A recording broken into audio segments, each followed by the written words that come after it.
صلاۃ التسبیح کا طریقہ۔ اس نماز کی ایک مخصوص تسبیح ہوتی ہے، سبحان اللہ والحمد للہ ولا الہ الا اللہ واللہ اکبر۔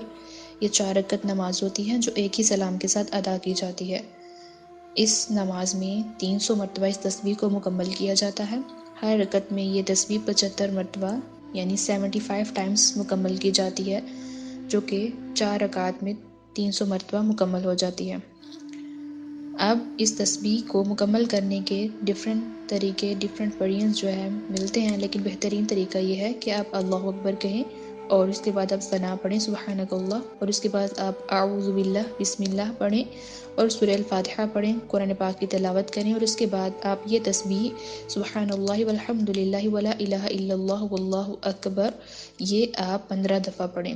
اس کے بعد آپ رکوع میں جائیں، رکوع میں جانے کے بعد رکوع کی تسبیح پڑھیں، اور رکوع کی تسبیح پڑھنے کے بعد یہ تسبیح جو اس نماز کی ہے اس کو 10 مرتبہ پڑھیں۔ پھر آپ رکوع سے کھڑے ہو جائیں تو آپ سمیع اللہ لمن حمدہ ربنا ولک الحمد کہہ کر کے آپ پھر 10 مرتبہ اس تسبیح کو ادا کریں۔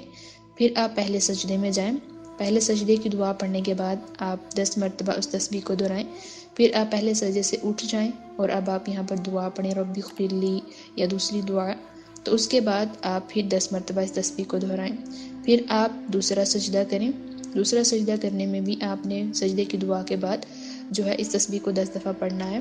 اس کو پڑھنے کے بعد آپ دوسرے سجدے سے جب اٹھیں گے تو جلسہ استراحت میں آپ نے پھر 10 مرتبہ اس تسبیح کو دہرانا ہے۔ اس کے بعد آپ نے دوسری رکعت کے لیے کھڑے ہو جانا ہے۔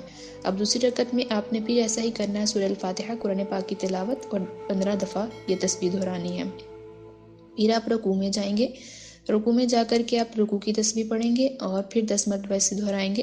پھر سمیع اللہ لمن حمدہ کہہ کر کے آپ نے پھر دوبارہ سے اس کو 10 مرتبہ دہرانا ہے، اور پھر آپ پہلے سجدے میں جائیں گے، اور پہلے سجدے میں آپ دوسری رکعت کا جو پہلا سجدہ ہے اس میں پھر آپ 10 مرتبہ اس تسبیح کو پڑھیں گے۔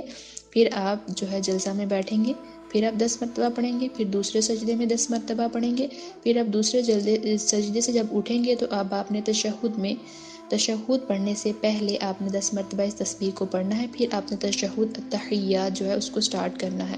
پھر آپ نے اپنا التحیات جو ہے اشہد اللہ الہ الا اللہ تک پڑھ کر کے اب آپ نے کھڑے ہو جانا ہے تیسری رکعت کے لیے۔ تیسری رکعت میں بھی ایسے ہی آپ کریں گے اور چوتھی رکعت میں بھی آپ ایسا ہی کریں گے، ٹھیک ہے۔ اور جو یہ تسبیح ہے اس کو گننے کا جو مسئلہ ہے، اس تسبیح کو ہم زبان سے ہرگز نہیں گن سکتے، زبان سے گننے سے نماز ٹوٹ جائے گی، اور انگلیوں کو بند کر کے گننا یا تسبیح ہاتھ میں لے کر کے گننا مکروہ ہے۔ بہتر یہ ہے کہ انگلی جس طرح آپ نے اپنی جگہ پر رکھی ہوئی ہے ویسے ہی رکھیں، اور ہر تسبیح پر اپنی ایک ایک انگلی کو اسی جگہ پر دباتے رہیں۔ مثلاً آپ رکوع میں جب تسبیح پہلی بار پڑھیں تو اپنے سیدھے ہاتھ کی چھوٹی انگلی کو گھٹنے پر دبائیں، اب دوسری بار پڑھنے کے بعد چھوٹی انگلی کی برابر کی جو انگلی ہے اس کو دبائیں، تیسری کے لیے بیچ کی انگلی کو دبائیں، یا اس طرح سے آپ جو ہے 3 دفعہ پڑھنے کے بعد ایک انگلی دبا لیں، یعنی کچھ اس طرح سے آپ کر سکتے ہیں۔ باقاعدہ تسبیح ہاتھ میں لے کر کے یا انگلیاں بند کر کے پڑھنا جو ہے وہ بہتر نہیں ہے۔ اور اگر آپ جو ہے اس تسبیح کو بھول گئے ہیں، یعنی اگر کسی جگہ تسبیح پڑھنا بھول جائیں تو دوسرے رکعت میں اس کو پڑھ سکتے ہیں۔